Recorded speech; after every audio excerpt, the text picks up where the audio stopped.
वफाकी हुकूमत के कर्जे मुल्की तारीख की नई बुलंद तरीन सतह पर पहुंच गए। मई 2025 तक मरकजी हुकूमत के कर्जे रिकॉर्ड 76,045 अरब हो गए। जुलाई 2024 से मई 2025 तक वफाकी हुकूमत के कर्जों में 8,312 अरब रुपए का इजाफा हुआ। स्टेट बैंक ने मई 2025 तक के वफाकी हुकूमत के कर्जों का डेटा जारी कर दिया।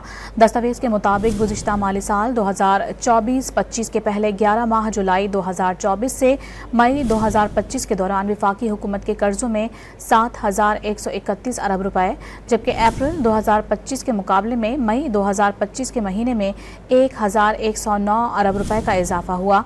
मरकजी हुकूमत के 76,045 अरब रुपए के कर्ज में मकामी कर्जा 53,460 अरब रुपए और बैरून कर्ज 22,585 अरब रुपए है।